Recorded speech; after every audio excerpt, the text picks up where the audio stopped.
We've been very, very, very blessed to be able to hear the words from Dr. Christina Agaibi. Dr. Agaibi received her master's and then doctorate, graduate training in counseling psychology in Ohio. And for the last 25 years, her professional and research in advocacy and leadership training and clinical interests have been published all over worldwide, and she is known as the resilience expert, and actually also coined the term resilience, which we're going to learn about later, I'm sure. And she has published many books. She has a podcast, and she is a very well-known speaker. 470 national and international professional and community presentations have been published, presented, and collaborated on in 23 countries and 17 states, and it's continuing to grow. I saw her name floating around just 2 weeks ago in DC, so she's traveling. This is what she does. We are so blessed to just have a snippet of her time, and she's been working on this for a few months actually for us. We're very blessed, and we thank you so much for coming. She was also the past president for the, I don't want to skip that. She advocates professionally and for her clients federally on Capitol Hill and with state legislators. She was the past president for Ohio Women in Psychology, past vice president for the Akron Area Psychological Association, and has also sat on the board of the Ohio Psychological Association for the last 10 years. She has been interviewed for 23 different podcasts, and like I said, started her own podcast this past year with another colleague on Christian leadership and resilience. She also launched a workshop leadership series with international colleagues in the past year. I don't think she sounds busy enough, but if you can imagine, she has an additional layer of being a college professor, and she teaches psychology courses at 7 universities, currently 3 in New Jersey right now, and still sees patients clinically in states all over America. Like I said, she has founded Resilience, C-A-R-E, CARE, the Center for Authentic Resilience Empowerment, C-A-R-E, which is a 2-time international award-winning education and consultation center that scientifically identifies character strengths and resilience, skills to enrich, empower, and transform individuals, groups, families, and businesses to reach their greatest potential and to thrive.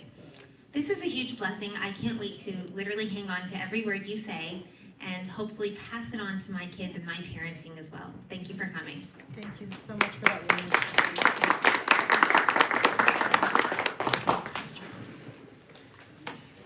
Wow, thank you so much for that very warm introduction. I really appreciate it. And she's correct. This is what I'm very passionate about. This is what I love to do, what I've been doing for 25 years. And as long as God gives me strength, I will continue. Very personally passionate about this, and hope to kind of embark some of that onto all of you today. I do believe we are all endowed with some pretty powerful character strengths that's been identified psychologically, but it's also true biblically from the parable of the talents, that God has passed around talents to each of us, and we are to cultivate those talents and to make them grow and to find them in others and in ourselves and to continue to pursue those. So given that, let us start. We're going to, with this first talk a little bit about how to identify these strengths, what they are. I will talk about not all of them because there's 24 of them, but we'll at least touch base a little bit. And there's also a worksheet that will kind of summarize a lot of what we're talking about today, and you can reach me through that if you need to. There is contact information on that as well, and you can also contact me by the QR codes that are on the screen. All right, so in this first talk, we want to identify, to cultivate, to understand, and to utilize our character strengths to enhance family relationships resiliently. And so that is going to be the point of the first talk. by the time we get to the second talk, we're going to kind of apply it a little bit more specifically with how we communicate with our children, and even with our, spouses, friends, neighbors, family members, everybody that we interact with. So resilience doesn't come easy. So if we thought, well, this is going to be something that, is going to come very easily, it is something that we can actually develop and grow with time throughout our history. And so it is a muscle to grow. And so sometimes we may feel like this, right? Anybody ever feel like they're carrying the weight of the world on their shoulders? Sometimes, maybe even today. But hopefully you will, come out of this with some ways to manage the stressors, because we can't wipe them away, right? We can't get rid of the stressors themselves, but we can learn to cope and to grow and to be resilient throughout them. So thinking about that, thinking about what some difficult times may have been like for you, could be related to health or finances. The world is still kind of recovering from COVID, even though I think the 6-year anniversary was just a few days ago. But thinking about the difficult times in your life, think about where there have been areas of difficulty, but also times of growth. Have you learned anything about yourself during that time? And have you found out anything about your strengths? Have you learned a new skill through this process, and have you learned to adapt? Because resilience is truly about adaptability. And despite the difficulties, we are aiming for joy and happiness. And happiness and joy are different things, if you're aware of that. But happiness is more tethered to circumstances. If somebody just bought you a new car or a new house and said, here are the keys, you're going to be happy, right? But it's tethered to something. Joy is tethered to something spiritual, something deeper than just tangible, materialistic things. And the science of positive psychology, which is where my specialty area, kind of an umbrella of resilience is, has many parts under it, one of which is resilience, but it is the scientific study of optimal human functioning. So we know a lot about mental health disorders, which we also treat and deal with, but I love this part of the perspective because we're aiming for joy. We're aiming to look at what can make humans optimally function and reach their full potential. And so it is important to understand and apply these factors, again, a broad range of things, whether it's your work, whether it is your families, your neighborhoods, your communities, but we want to help people and communities to thrive. That's our ultimate goal. As you can see, one of the things under the positive psychology umbrella is resilience, but we're going to touch on some of these other themes today. We have to know what our emotions are in order to be able to manage them a little bit better. Hope is actually a psychological concept, but of course we know it as a spiritual one as well. Psychology kind of helps us to understand how to be hopeful and make it more tangible and actionable of an item.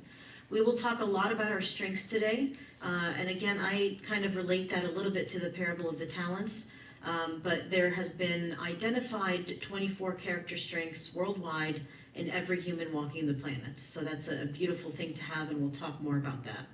The broaden and build theory is how do we use positive emotions to help expand our mind to problem solve? And there's a lot of research on that as well.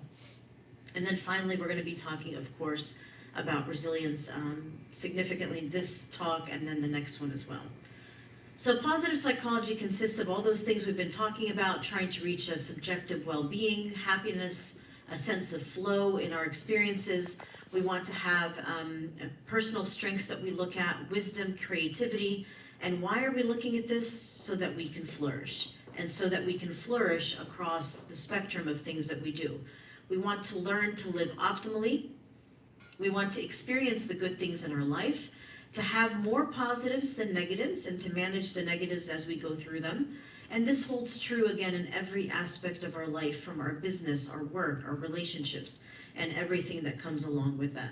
So positive psychology has a lot of different things that we want to look at. Some people think, well, if I'm only thinking about the positives, then I'm unrealistic, or I'm only thinking about myself, so that means I'm selfish. And it's neither of those things. It's not just looking at the world through rose-colored glasses, because again, rose-colored glasses is not ultimately the way that the world is, but is how can I hold the positive simultaneously with the negative?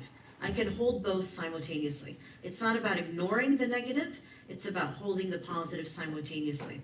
And then learning how to grow and to develop so that we have this subjective well-being, so that we have this positivity, so that we have a kind of mentality of moving forward in a positive way. And even through the Bible and even our Coptic liturgy, the liturgy that we say every Sunday in every liturgy, has this statement: fill our hearts with joy and gladness, that we too may have sufficiency in everything, may abound in every good deed. And then also the verse from Ecclesiastes, which talks about surely God has appointed the good and the adversity at the same time, so we have to balance the two together. You may be wondering where this field started, and it's actually quite a young field.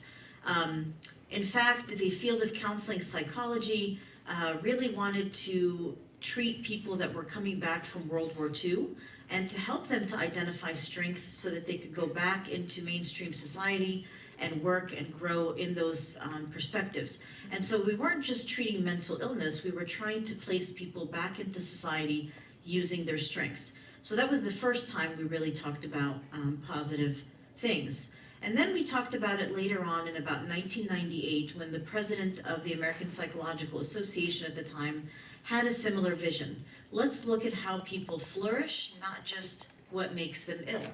So the challenge becomes to focus our minds and our mental illness and our health, not just on human suffering, but on human survival and human thriving and human flourishing. We want to focus on when people are doing their best. What causes them to flourish? And again, looking for science and patterns behind that. How can this be applied to therapy? How can this be applied in various areas about what causes humans to survive even under conditions of adversity? And that's basically what resilience is. How can you survive under conditions of adversity? So we're going to apply this to many different areas, right? We're going to look at strengths, most of all, as we go through this, and understand that when we build our strengths, we are focusing on not just managing the weaknesses, but using the strengths to manage the weaknesses. Instead of a let's fix it approach, we are going to look at the strengths and apply those to things that are not going well. Let me just give you a simple example. Your kid brings home 4 A's and 1 F.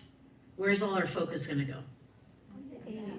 On the A's, hopefully, right? Hopefully by the end of this talk, you will focus more on the A's, right? But mostly human nature, our eyes go to that F. How could you get this F? What happened here, right? How did you not study? Did you not go to class? What happened? And we focus on that one point of weakness rather than the fact that they got 4 A's. How did you get those 4 A's? What did you do to get the 4 A's? And then apply that to that 1 F, okay? So we don't focus usually on the strength. It's kind of human nature to focus on the weakness, right? If your child, again, forgot to put their shoes away and their shoes are all over the foyer, all over the floor, you often say, why can't you get this done? But you ignore other things that they have done well. So our focus needs to shift on what is going well, because that is also things that come naturally. Strengths are things that they enjoy and also things that they are good at. And yes, they can grow with time. Yes, we can identify what they are scientifically. And this is basically what I do with our clients, and I do this with my students as well. But if we work hard at something and put our minds to something, yes, we can accomplish a lot, right? But there has to be an underlying strength as well. Meaning, for example, some people are naturally able to play the piano very well. Others have to practice day in and day out. So it doesn't mean that both of them don't have strengths. They both have strengths. It's just a matter of looking at, this is your strength. Maybe the one that's taking a lot of time to practice has a different strength of things that they both enjoy and things that they are good at. All right, so how do we look at this scientifically? And then I'm going to break it down for all of you. So basically we have 24 character strengths that we have found through science. There has been about 25 years of research just on this area and about 50 years of resilience research, okay? So the resilience research started from other places, from people that had been to war, from kids that have been living in difficult environments. But these character strengths have been identified about 25 years ago by Martin Seligman, again, who was the president of APA at the time.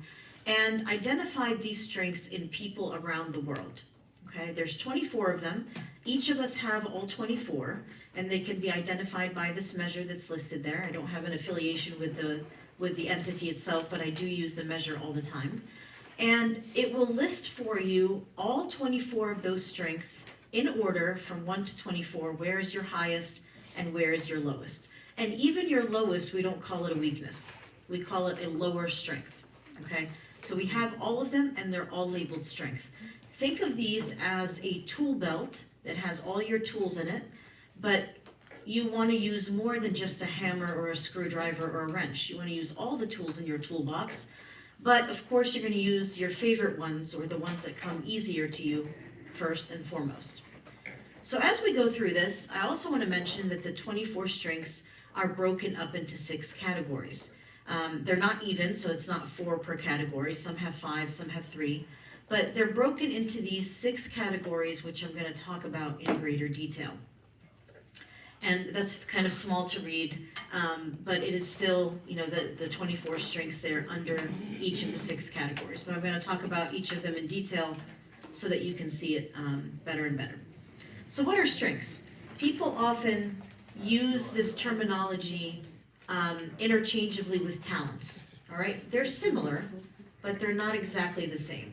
A talent is not grounded in morality, all right? If you do a good job playing basketball, you have a skill as a surgeon or an engineer or, even a skill, any skill, right?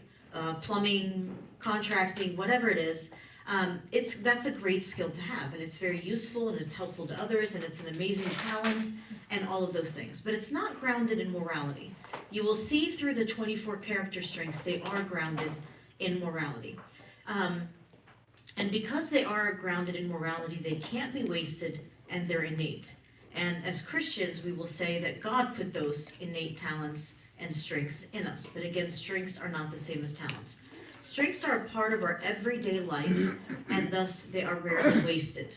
If you look carefully, you are using these all the time, even if you're not recognizing that you're using them all the time. They have been determined to be present in a range of individuals, probably all individuals, in terms of our behaviors, our thoughts, our feelings, and our actions. They are 24 strengths housed in 6 virtues, which we're going to talk about, and they're generalizable across time and across situations.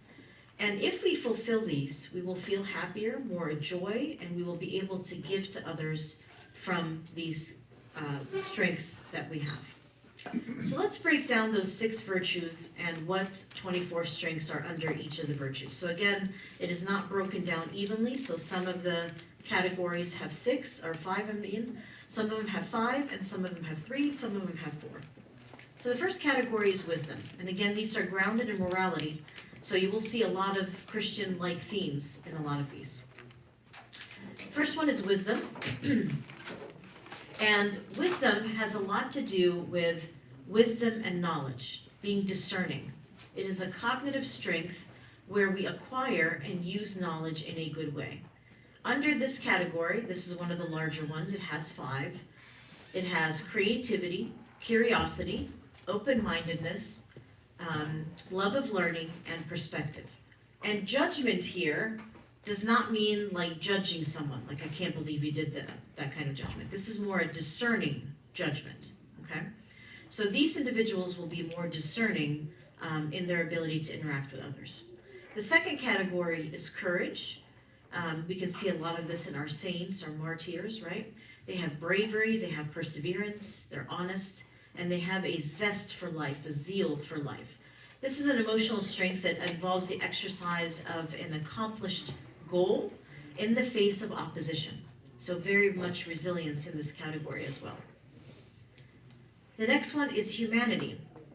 As you can see, more Christian themes here: love, kindness, and social intelligence. Basically, we'll talk more about social intelligence in the next talk that's after lunch, I believe. We'll talk a lot more about emotional intelligence and how to acquire that.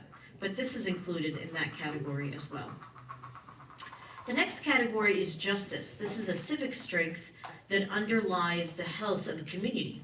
You want to have teamwork in your community, right? We're in a church here, we're in a community. We would like to see teamwork, right? I think there's an Egyptian saying that one hand does not clap by itself. You need a community to do that, right? And so we also want to have a sense of fairness and justice and leadership that leads that community. Number 5 is temperance. Again, more Christian themes, and we are kind of in a season of temperance right now. Protection against excess, right? In Lent, we learn self-control. We learn prudence. We learn modesty and humility. We learn to forgive others.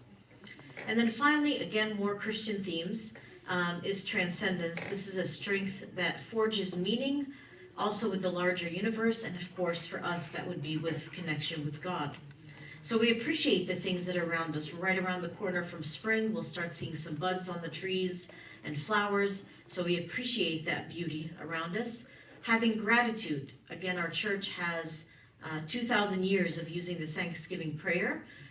But science is kind of catching up to that, which is people that have more gratitude tend to have more transcendence, more happiness, more joy, because it shifts our perspective from everything that is going wrong to what is going right. Humor fits in this category, and we can always find something to be funny about or laugh about. In my own personal research, I found that as a significant marker for resilience. People that had humor were able to be more resilient. And finally, religious and spiritual things lie in this category as well. For us, that would be a connection with God, having a relationship with God, and understanding what that relationship brings to our life and how it guides our life as well. So again, 6 virtues, 24 character strengths, and this is what is the key to helping us to grow and develop more and to flourish in our life. So some strengths from each virtue. I'd like to cover at least a couple from each virtue, but of course we can talk about your specific strengths if you want more interest in that. But this is what people mostly want when they've looked at what virtues do you mostly want in your life. And in fact, the word via in via character strengths stands for values in action. And so the via character strengths tell people, what do you want the most in your life to be able to flourish? And most people wanted self-regulation. They wanted to say they're going to go to the gym every day and actually do it.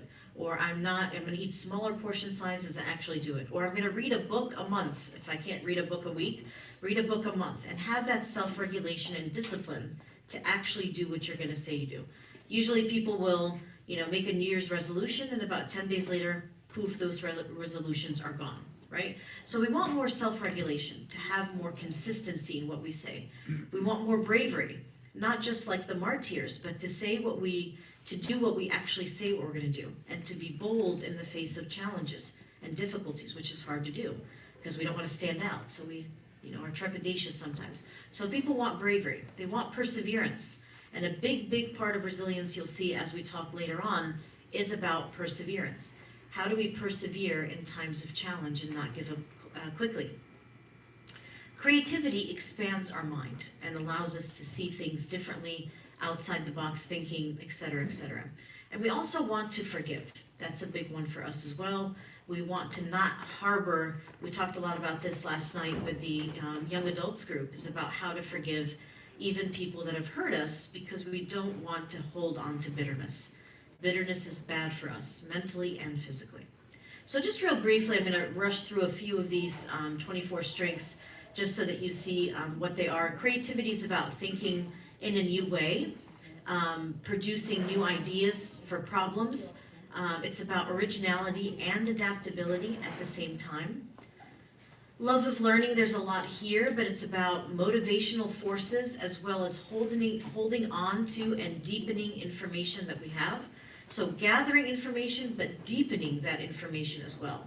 So if you have an interest in philosophy or the early church fathers, how well and deep do you go into that knowledge as well? In the second category of courage, we talk about honesty. How well are you consistent across the domains of your life? Are you this way in one place and this way in another place? You're not being very honest with yourself.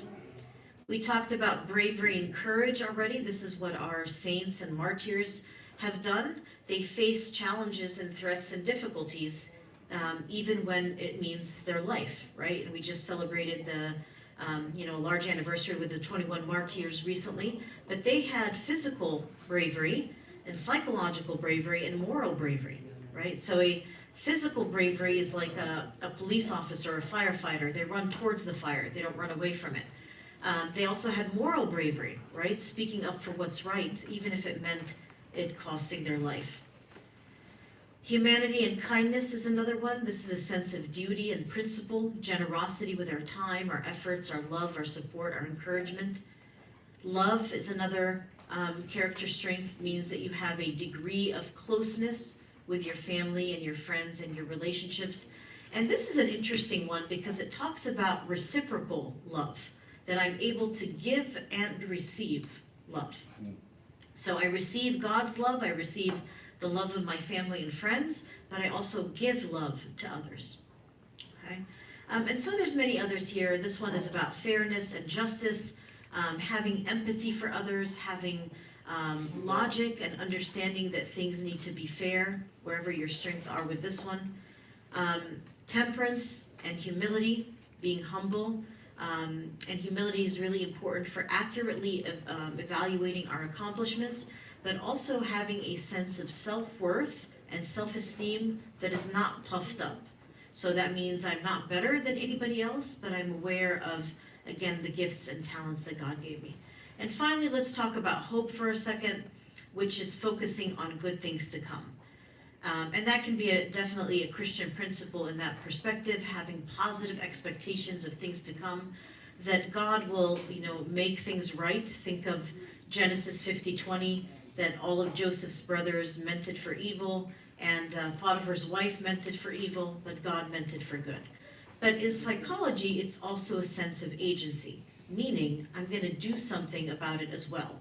If I want my life to improve, I got to put one foot in front of the other and do something about it. Not just say, okay, heavens open up and give me blessings, which of course we want, but I also have to take steps in the right direction. Okay? So that's what hope is, in the difference between psychology and in faith. Of course, we talk about the fruits of the Spirit, right? And the fruits of the Spirit are the gifts of the Holy Spirit that give us a lot of these talents and growths and things like that. And we know there's 9 of them. As you can see, there's a lot of overlap, right? There's self-control is up there. We just talked about that one. Love is up there. We just talked about that one. Long-suffering or patience is another one and is here as well. So you can see that there's a lot of overlap. Why? Because the science comes from God who made us. And that's exactly where the science comes from. These positive emotions come from our minds. It comes from our progress towards our goal. It makes us feel these positive emotions and helps us to recognize these emotions in others. And I also want to talk about the broaden and build theory for a second. There was some studies that were done to look at some people that were, they had seen a positive video, a negative video, or a neutral video. And these videos were meant to elicit some positive emotions in our mind. And it was found that when we use positive emotions, our thought to action repertoire, which is basically our mind's ability to expand, expands, and we can problem solve better. If we focus on negative emotions, our mind kind of closes down and we can't think of solutions to problems. So the more positive emotions we use, and we'll talk about some specific 10 of those emotions, the more likely you are to expand your mind and your ability to think in a positive and problem-solving kind of way. So positive coping mechanisms, you can either positively cope or negatively cope. You can spiral when things are not going well, or you can positively cope by using positive emotions. Another thing that we notice in the research that's really important to look at is that we need to balance many areas of our life. Oftentimes when I see clients, or even with my students, when they are focusing only on 1 or 2 of these bubbles, the rest of their life is like this, right? So a lot of people will focus, for example, on occupation or career and finances, and they will neglect things like community or social or environmental, spiritual, intellectual, right? I can't go to church, I gotta work every Sunday, or I can't do this with my community, I gotta work every week. And so when we find people that are unbalanced in these 8 areas, they tend to be not as well. So mental health and mental wellness comes from trying to balance as many of these areas as possible. We all need help at some points, and I can tell you that nobody's ever beyond help, and Abuna, I'm sure, can attest to the same spiritually, right? That nobody's beyond help. You can come and see any one of us, when we're completely unwell, or at the beginning stages of things when things are healthy and things are going well. And in either case, we are trying to become better and better in our spiritual life and everything that we do. Again, these are the fruits of the Spirit, and they also overlap with those 10 positive emotions that I just talked about.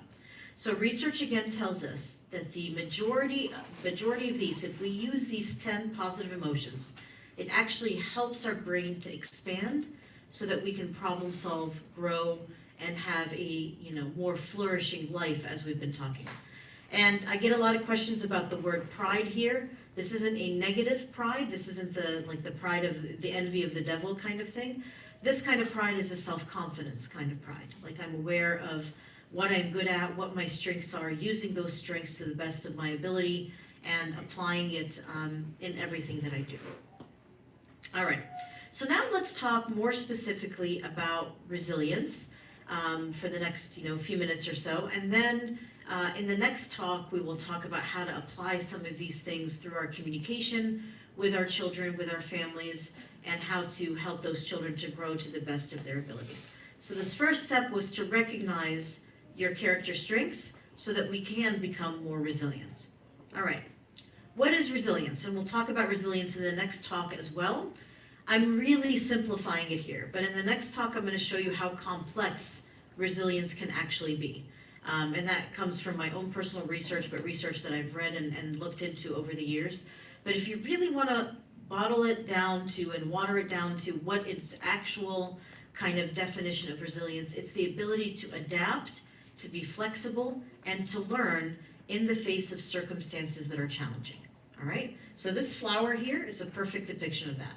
There's no water, there's no nutrients, and yet it's still found a way to adapt, to be flexible, to learn, and it's growing and flourishing and is beautiful even in this arid environment. And a big part of that actually is perseverance. It takes time to get to that level. Perseverance is key. Again, that patience of the fruit of the Spirit. And perseverance is the ability to be steadfast despite difficulty and despite delays in success. And I bring this up because we live in a kind of world right now where we want everything immediately, right? Everything is at our fingertips. I can pick up my phone, hit something to order it now, it'll be at my door by 4 p.m. from Amazon. I don't have to wait anymore. I don't have to go browse a store or look around at, a grocery store or something. Everything can be delivered to my house. I find all the information I need in seconds, and there is no more perseverance and patience. So if there's anything that we need to grow in ourselves and in our children, it's perseverance. We have to grow that muscle, and that muscle comes by what? Facing difficult things, and maybe sitting in difficult things. And again, oftentimes we just want to push through it fast. Let me get through this quickly. I don't want to face a bad grade or learn from it. I don't want to face a discussion with a friend. I don't want to face any of these difficulties. I just want it easy, and that's not what the Christian walk is. The Christian walk is hard, the narrow road, right? So perseverance and to find unshakable happiness or joy is to look for opportunities in every challenge. Look for opportunities in every challenge. I talk often about a client of mine that nearing retirement age at about 62, she was let go from her company where she worked for 30 years, just a few years before retirement. And she was devastated and sat in my office for months and months and months and months, devastated by this situation. But only when she looked for an opportunity in that, which is, I've learned a lot in 30-something years at this job. Why don't I turn my knowledge into consulting? And she did. And within 6 months of that, she got $1 million contract from the federal government, okay? Which is amazing, because she just changed her mindset, all right? So it's all about mindset. And it's not about the money about the contract, it's about she found purpose and she found meaning in that situation. We also tend to rush a lot. And there's a lot of research on savoring the stillness, okay? To slow down. And again, this season of Lent is about savoring the stillness, meditating, getting closer to God, the quiet liturgies, the evening quiet liturgies, the morning liturgies. But being in a quieter space, research actually has caught up to, again, what the church has known for 2,000 years, which is when we savor stillness, it banks positive memories in our mind. We have time to slow down and process. We're not just running one thing to the next. We also have to learn, and then we can use those things that we bank on times that are difficult. We also want to say that nothing is insurmountable. Oftentimes when we're in a challenge, we see Mount Everest. How can I possibly climb Mount Everest? Mount Everest isn't climbed in a day. Rome wasn't built in a day. Nothing is built in a day, right? But we have to take positive steps every day to get to where we want to go. But often it seems daunting and scary. You just have to take that first step. So perseverance leads to resilience. And again, resilience is about an upward spiral of emotions. Oftentimes when we're going through difficult things, we downward spiral, and we take one negative thought and it turns into 50 negative thoughts. And only when we have more resilience and have built that muscle do we tend to have an upward spiral of our emotions. It allows people to see possibilities, not just hindrances and roadblocks. It allows us to see the world more optimistically. It is a repertoire, again, a tool belt of our coping skills. It allows us to play a bad hand or taking those lemons and making them into lemonade. When people go through difficult times, it is quite normal to be in denial. The first step is usually denial. I can't believe that this is happening. And then you have grief and realization that you've had a loss. So you kind of come up to the surface and say, wow, I've really had a loss, like this woman who lost her job after 30 years. She grieved it deeply. Her colleagues, she grieved the meaningfulness of the work, the fact that they were not loyal and just let her go. She had a lot of grief. But then the key to turning point of resilience is to search for meaning. Where can I find meaning in this tragedy, in this difficulty, in this challenge, in this obstacle? And then how do I turn that into something positive, right? So life gives me lemons. I can bemoan the lemons for days, or I can say this can make a sweet drink if I just add a little bit of sugar and water, okay? The American Psychological Association many years ago put together this how to promote resilience, and it's to make connections. Here's a room full of connections right here. To avoid seeing the problem as insurmountable. To accept that change is a part of life. Life is going to change. That's the most consistent constant, is that things are going to change. But when they do, create a goal and take decisive actions towards that goal. Look for opportunities of self-discovery. Nurture a positive self-view about yourself, that God gave you strengths and talents. You just saw them on the screen.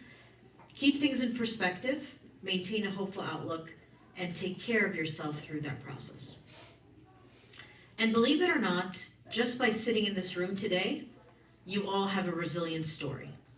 All right? I would challenge you all to examine your own resilient stories. Reflect on your life. Where have there been challenges, whether it was in graduate school, grad school, undergrad, whether it was when you were a kindergartner, whether it's in your family, whether it's a plumbing disaster in your house or a car trouble, but you were resilient at some point in your life. How did you do that? You had to get out of the situation that you're thinking about in some way. How did you do that? You want to reflect on that story and deconstruct it little by little. Look where there were vulnerabilities. Where did your attention go? And then how did you escape those vulnerabilities? And then challenge yourself to apply similar principles to your current issue and your current problem. You want to gather corroborating evidence from other people. How did I do this? Did I use people's help? Did I obviously prayed? And then you can tailor make a solution to your current problem. That's really important as well. Another thing that you want to do is not be this guy, right? This is what we all want to do when we're struggling, right? I'm going to run and hide and put my head in the sand. No problems, no problems. Does that work? Does that make the prey go away? Does that make the bill collectors go away? Your problems get larger when you do this, right? You just pushing it down the line, but it's going to come back, right? So even research tells us, there's plenty of research on this, about something called active coping by facing my difficulty. Then I can see it head on and deal with it head on. So we want to actively cope, not avoid. okay? We also want to encourage secure attachments in our relationships and things like that, and that can help us to promote resilience. First and foremost, we also want to have good people to talk to help us to identify our feelings. If we can't identify complex feelings, at least start with these 4. And this will help us to have happiness. We will face things like fear, but we can face that head on. Sadness means something is wrong, but we can, try to figure out what that is. And anger usually means that there is some form of injustice. Obviously, anger can be kind of a controversial emotion, but remember what the Bible said is to be angry, but do not sin. So be aware of the emotion. What need is it telling you? Is it telling you something is unfair? And then from there, you can identify why you are having this. From there, you can go into more complex emotions, start off with those same emotions in the middle, and kind of branch out to more complex emotions. The more you're able to talk about your feelings and identify them, the more you're able to correct them and manage them. We should also not just talk to anybody. We had this big conversation about trust last night with the young group, the young adults group. You're all young too.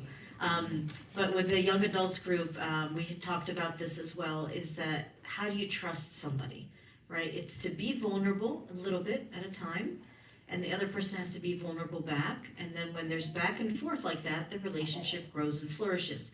And we all know relationships that never leave the superficial place. It's because you're not vulnerable with them, and they're not vulnerable with you, and you're not comfortable being vulnerable with them and them with you. And that's okay. We're not supposed to be vulnerable with every single person that comes into our orbit. But we should talk to people that are warm, genuine, empathetic, consistent, patient, and we should be, around those kinds of individuals that help us to grow our well-being and our mental health. We've talked about this already, but to reframe our thinking, to stop negative thoughts and to reframe. And our thoughts are quite powerful, and we can talk ourselves into negative things, and we can talk ourselves into positive things. Our thoughts are quite powerful. Our words are quite powerful. The Bible even talks about that there's power of life and death in the tongue, right? So your thoughts are the same way. There's power in those, and if you think positively, you'll be able to do positive things. I've already mentioned gratitude, but it's worth mentioning again. Appreciation is mindfully noticing and paying attention to the good. And there's a quote from one of the researchers in happiness where he says that when you appreciate the good appreciates. So the more that I appreciate things, the more that I notice things, and that appreciation grows as well. And then research again tells us it helps us to shift our perspective away from what's not going well to what is going well. And that shift in our perspective helps us to grow and to be more resilient. We should also be altruistic and help others along the way. Again, this also lifts our mood and lifts our perspective and makes us support one another. Even the Bible tells us to carry one another's burdens, right? And so we are meant to lift each other's up and to help each other grow in that regard. All right, in terms of these 10 positive emotions, here they are again.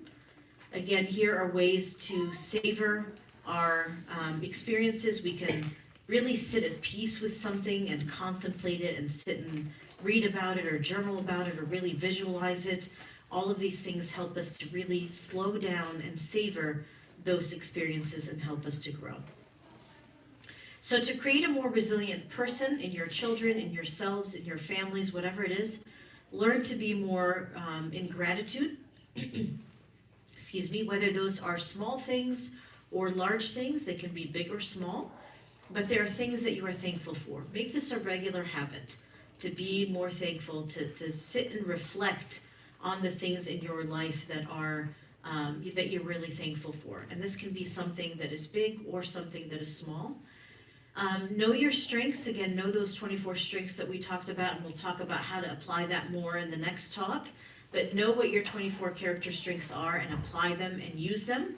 Again, slow down and savor the positive experiences. Use those 10 positive emotions, many of which overlap with the fruit of the Holy Spirit. Examine your own story of resilience. Thank you very much. Examine your own story of resilience and build from it. How, again, did you deconstruct a negative time in your life? how did you come out of that situation, again, big or small, and that will make you feel more confident that you were able to do that and then grow from there. And then again, random acts of kindness or altruism is important here. I always show this painting. I have this painting hanging in my home office at home because it's a big inspiration to me that we are always in potential, always growing.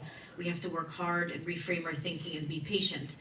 This is a self-portrait of René Magritte. He painted this in 1936. He's an artist from Belgium. And I love this painting because he's looking and reflecting and meditating on an egg which seems to have no purpose. It's not doing anything, it's just sitting there. And yet he has hope in the future that this bird is going to become a full functioning flying bird. And what better idea of resilience is that resilience grows, it helps us to develop big things in our life and to go from that small egg and to know that we have potential, we have strengths. We just have to cultivate those strengths and to make them grow. And finally, let us not be surprised when we have to face difficulties. When the wind blows hard on a tree, the roots stretch and grow stronger. Let it be so with us. Let us not be weaklings, yielding to every wind that blows, but to be strong in spirit and to resist. And if you ever want more information, you can contact me individually. Care Resilience is my business. It comes from my initials meshed with resilience. I've had this education and consulting business for since 2018. So again, it's my initials with the word resilience, and I am launching soon, in the next week or so, you're the first to hear about it, specifically a program for families and parents, all parents, and also solo and single parents, to help their kids to be more resilient, to help families to be more resilient, achieving independent, strong, empowered, and in all of those categories to help raise our children so that they're rooted in Christ and so that they grow to be as strong as they possibly can be. And if you need to reach me, again, here's my contact information. The green goes straight to my WhatsApp, the other one goes to my website where you can hear more about El Roy, the new one, and Care Resilience in general. Thank you.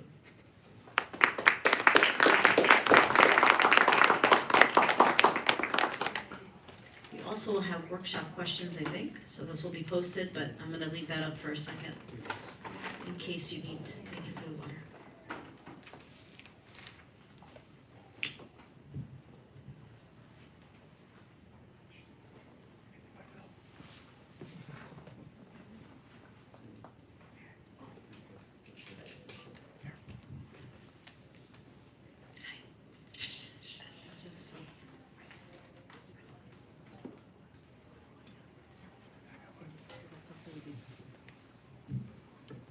Wow, thank you so much for giving us so much to think about and to learn in that amazing first talk. We're going to open up the floor for questions now. If you have a question, since this is live streamed, please do it on the microphone. And then when we're done with a very short question and answer session, just to stay on time, we're going to go into workshops. So does anybody have a question?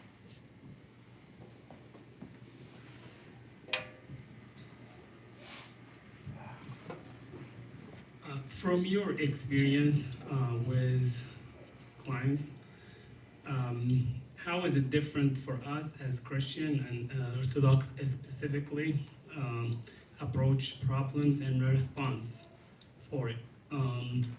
Is it different because we all talk about the fruit of the Spirit and we could see those in non-believers, but is it different from a Christian Orthodox perspective rather than just a non-believer or different background as far as different faiths? Yeah, good question. I definitely see a lot of overlap between our faith and the science, which makes sense because God created us and the science comes from studying us. So there is a lot of overlap between the two, and so the science solidifies what the Bible has already said, and vice versa. We see it also, like I said, in the science. So a secular person will also have those 24 character strengths, but we will always tie it back to our source, which is God, Holy Spirit, the Trinity in general. And that's where we will see the source of where that comes from. and they may not understand that from that perspective. But still we have, personally, I see a lot of clients that still talk about spirituality and their faith in sessions and things like that. So it's still pretty prevalent. I think the last research I read, it was still about 80% of people believe in something, God. And so that's still pretty promising from that regard.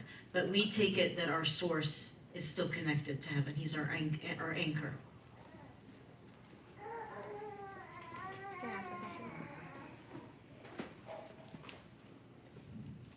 Thank you. So, just to start, I was really shocked that you said everybody has the 24. Yes.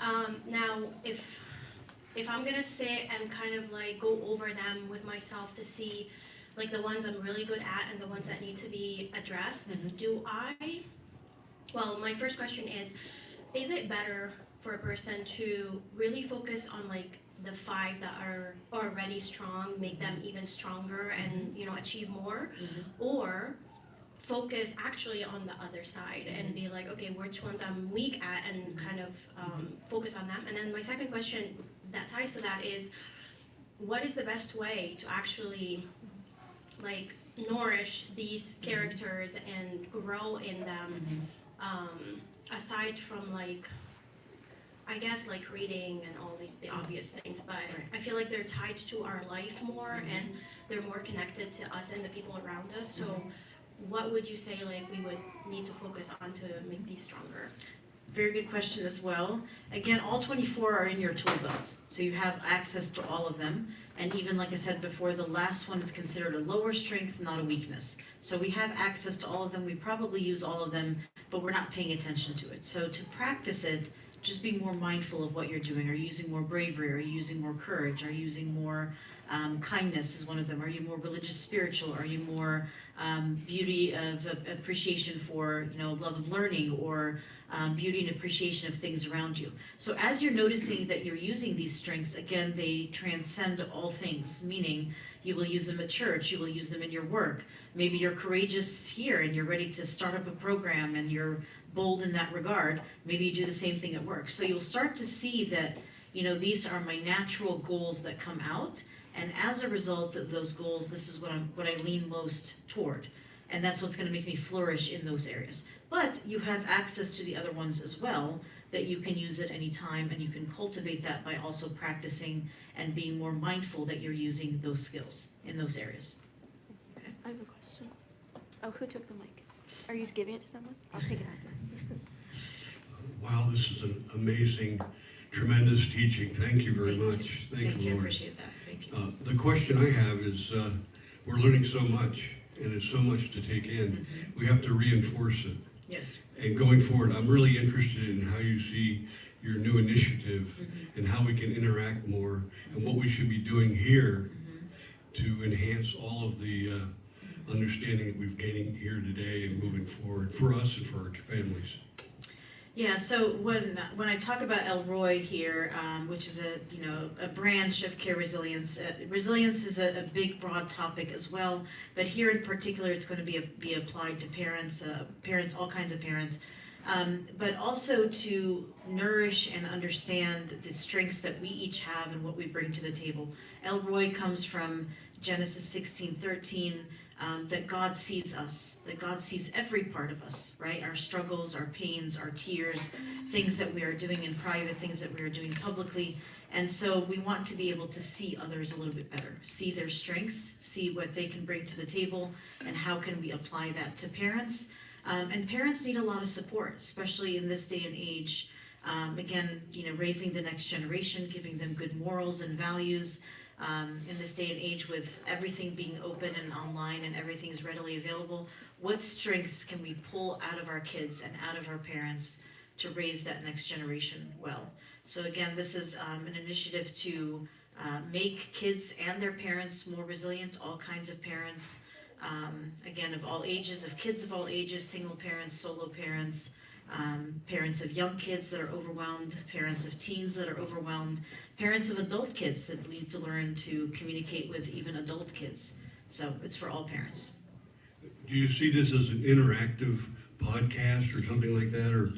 Yeah, it's still growing. I'm gonna probably do more talks like this in that regard, but I'm hoping for a podcast in that regard and maybe other initiatives as well, a group to even have chats and communication as well. So that's my next endeavor. Thank you so much. We have time for one last question.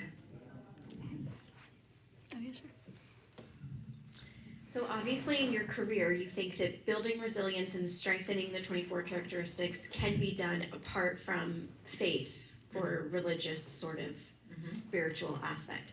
But do you find that when people are sort of motivated by their kind of place in the kingdom and kind of being, you know, fulfilled and feeling like this is their purpose, that they propel the process like faster? Do you know what I mean? Yes, good question too.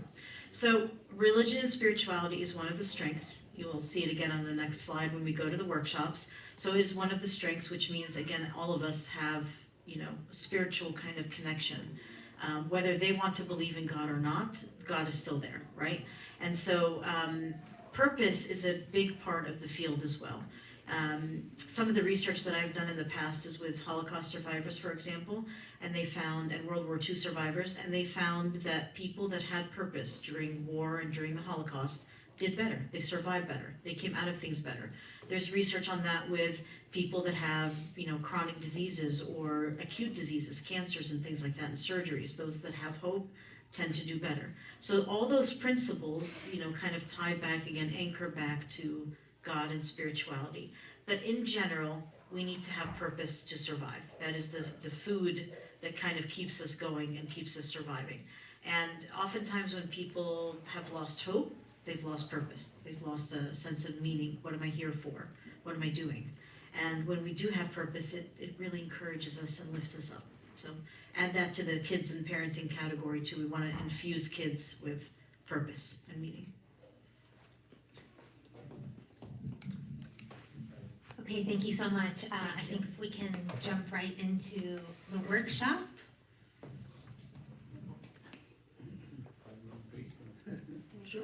Whatever they want.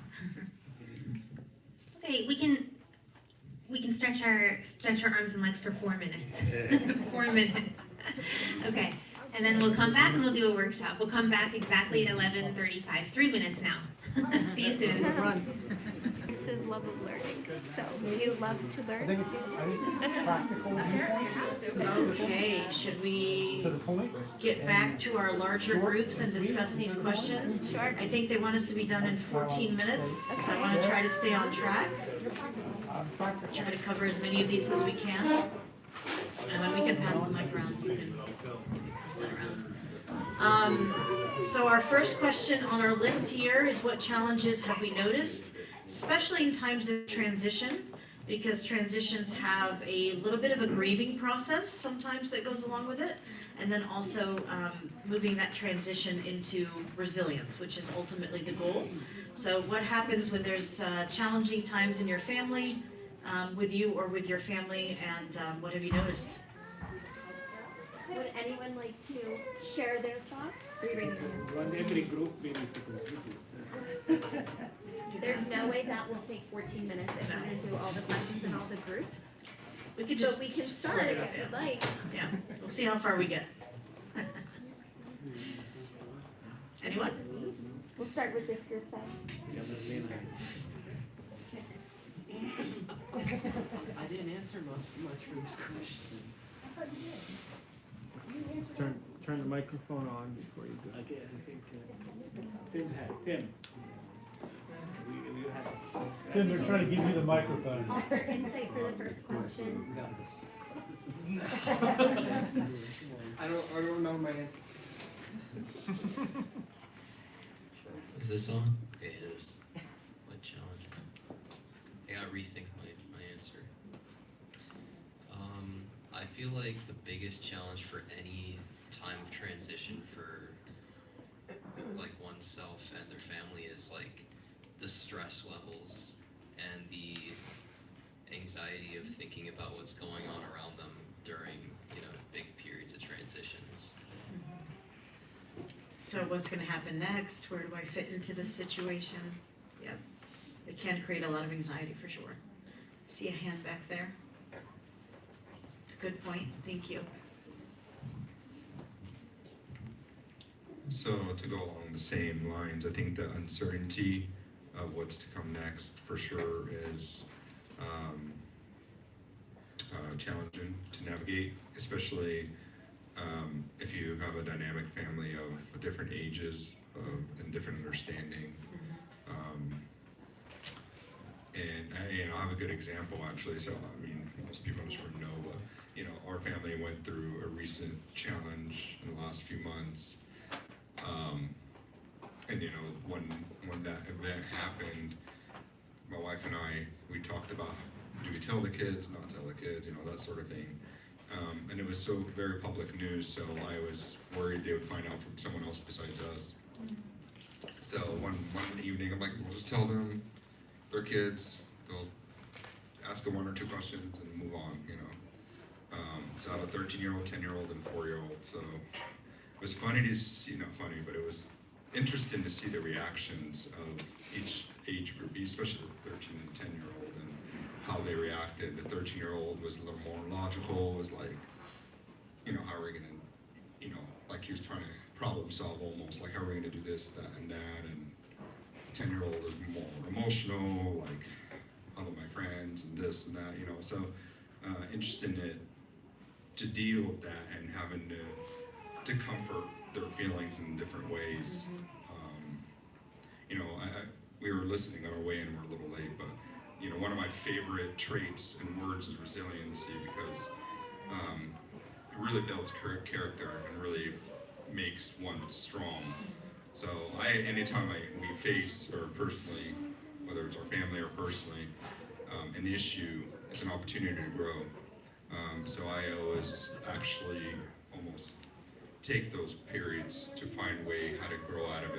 And in my lifetime, I've had many other different things where we have to find a solution out, and that resilience can build character. And times when things get really hard, and how you deal with that, especially now you're, it's not just yourself, it's your family, your kids, and whatnot. So. Yeah. Excellent. Thank you for instilling those as an example in your kids too. So that's definitely an important word, and definitely an important kind of perspective to instill in that next generation, that you can come back from hardships. And I used to use the word bounce back. I don't use it anymore, because you create a new reality. So early on in my career, I used to use bounce back, but we don't go back. We create something forward that is much different and better, hopefully, than forward. So, than backwards. Should we move on to question 2 in the interest of time? What barriers have you found to growth? We're gonna start over here. Okay. I was the note taker for my group, so these are the notes. So for barriers for growth, I think a loss, so for the time constraints and overwhelming life, so the pace of life allows us not to really be able to grow and take the time that's needed to grow.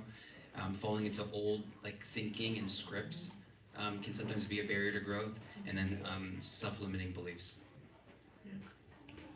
Absolutely, excellent. Especially the self-limiting beliefs. We can really put ourselves into a corner and not grow from that perspective, so for sure. Can I add one more thing? Yeah. How hard it is to move out of your comfort zone. Yes. Comfort zone is... It's comfortable. It's very comfortable.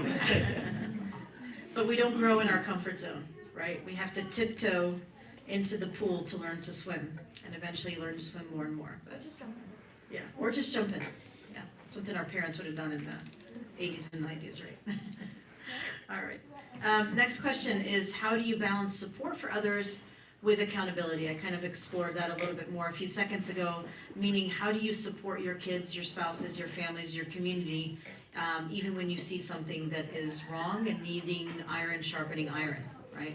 And so the Bible tells us to iron sharpen iron, but how do you also support them and love them even when there's some accountability that is needed?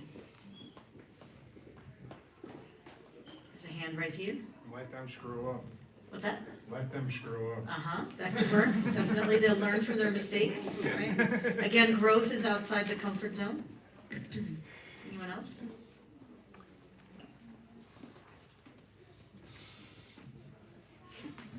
You're getting your steps in today. You can talk to them about it, and then there's the sandwich approach. So Yep. you start out with something positive, like you love them and you care about the relationship, and then you throw in whatever you want them to hold them accountable for, and then just end it with like, I'm only doing this because I care about your relationship and stuff. Exactly right.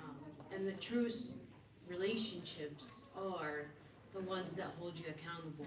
If it's all good, and they're not helping you, then what's the point? That's not really growing in the relationship at all. Exactly right. Once again, you're in the comfort zone and you're not gonna grow there. Good point. What tools of resilience have you used to empower yourself, other individuals, to conquer setbacks?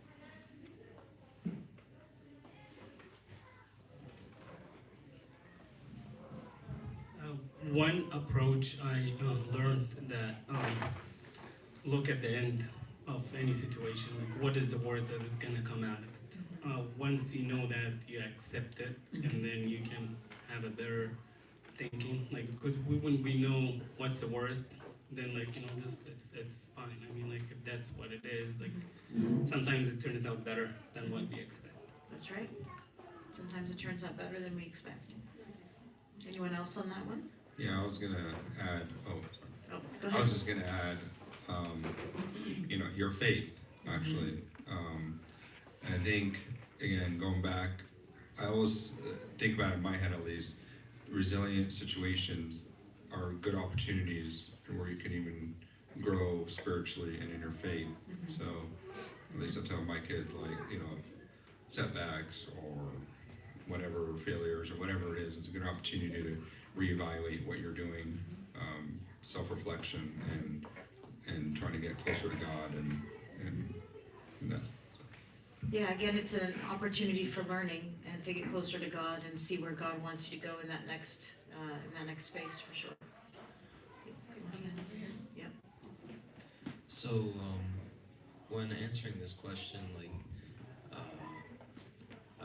with my group, I talked about how specifically to empower others and to help others remain resilient. One of the easiest things to help them be resilient is just be around them, talk to them, hold a conversation with them, make them smile. Even just one compliment towards someone can change their entire day or week or month or year. You have such a powerful impact on the people around you and your friends.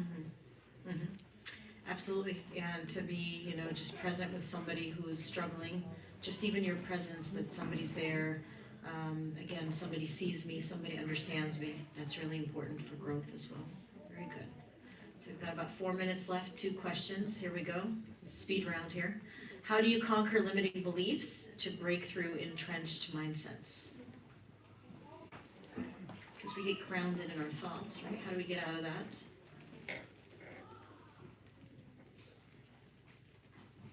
Lead something. Break something. Yeah. So I think one good tool is journaling and journaling prayer specifically. So say if you have a problem or something like that, you can write it out, write your feelings. But then in the end of it or in the midst of your writing, you're asking for something from God. So it's either patience, understanding, more love, whatever it is, you know what I mean? But any journaling, just not all negative though. Like you said, write some positives, focus on some positives too. I heard the acronym for prayer is praise, reflect, ask, and yield, is to use the acronym of prayer. So putting it into a journal in that kind of format would be really good too. Anyone else on that question? I would say gratitude, just changing your mindset to being thankful for what you do have and what you've already accomplished, and just switching that mindset from that negative entrenched mindset or that stuck mindset and saying thank you to the Lord, thank you for what you've given me, and just being grateful for what you have. Yep, absolutely. Gratitude shifts perspectives for sure. Well, on my way over to the other side, I'd also like to add that I feel like a lot of these have been shared from the perspective of self, but a lot of us have children too, and kind of getting your kids to practice things that they're thankful for. And, you know, if they use like negative self-talk, first of all, telling them that what they're saying is not true and that, you know, here are these opposite statements, but also helping them to recognize their own strengths. Like, well, tell me about a time this went well. Why did it go well? What did you do? Because a lot, like we're leading, you know, we're leaders in our little families as well, and we're not the only people that struggle with these kinds of thinking. Absolutely. So our group notes for this question was also journaling, which a lot of people pointed out the benefit of that, and the idea of emotional awareness, that, you know, always trying to practice emotional awareness by examining yourself, looking in the mirror, and then thinking about purpose in life, right? So if you have, you know, if you really know what your purpose is, then it's easier to overcome entrenched mindsets, especially in a spiritual sense, and then moving in that direction. So knowing what your purpose is and then moving in that direction. Excellent, excellent points. Last but not least, in the last 60 seconds here, how do you stand out to lead in your family? For me, I would say being a good example is the first and foremost. But let's hear what you all have to say. I think it's important to take time and breathe, think, and then act or say. Sometimes we're really quick to say something or do something, but just reflect, like you said, reflect. It's important to be calm and just know that things happen, you know, and just calmly breathe, think, and then do. Excellent. Anyone else?